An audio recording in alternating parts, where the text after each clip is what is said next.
საქართველოს რკინიგზა განვითარების ახალ ეტაპზე გადადის. მომდევნო 2 წლის განმავლობაში სავაგონო და სალოკომოტივო პარკის განახლებაში მასშტაბური ინვესტიციების განხორციელება იგეგმება. შედეგად მოლოდინია, რომ გაიზრდება რკინიგზის გამტარუნარიანობა და შემცირდება გზავრთა გადაყვანის დრო.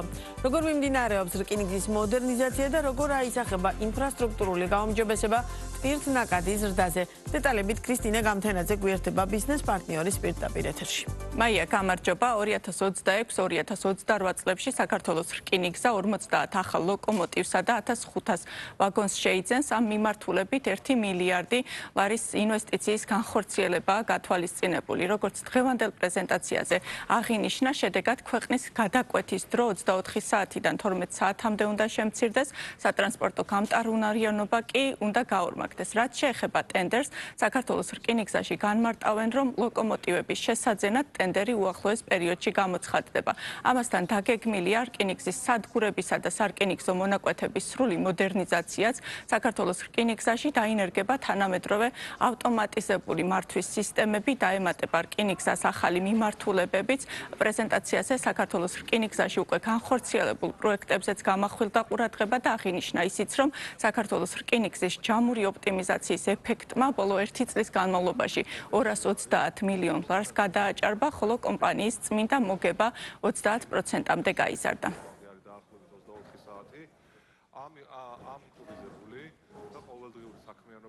განვითარების გეგმა მოიცავს რკინიგზის რესურსების გაუმჯობესების აბსოლუტურად ყველა მიმართულებას. დაგეგმილია სალოკომოტივო და სავაგონო პარკის სრული განახლება, გაციფრულება და შემდეგ ყველა მიმართულებით სერიოზული ინვესტიციები ჩაიდება საქართველოს რკინიგზაში, რაც უზრუნველყოფს ტვირთების გადაზიდვის დროის განახევრებას ჩვენს ქვეყანაში და გაზრდის ორჯერ ტვირთების გამტარუნარიანობას. ბუნებრივია, ეს ყველაფერი აისახება შემოსავლებზე, ქვეყნისთვის, აისახება ქვეყნის ეკონომიკის განვითარებაზე, ანუ იქნება ძალიან მასშტაბური ინვესტიციები, თუმცა ამ მონაგები იქნება ამ ინვესტიციაზე კიდევ უფრო მეტი. ჩვენთვის ასევე უმნიშვნელოვანესია სამგზავრო მიმართულება. ამ კუთხით, როგორც მოგეხსენებათ, გეგმავთ ამ 2 წლის განმავლობაში 10 ახალი სამგზავრო მატარებლის შეძენას, ასევე წელს ჩვენ ვარემონტებთ 5 ასე ვთქვათ მატარებელს, რომელიც მოგცემს შესაძლებლობას საერთო ჯამში, რომ დავამატოთ ახალი რეისები ქუთაისი, ახალციხის მიმართულებით და შესაბამისად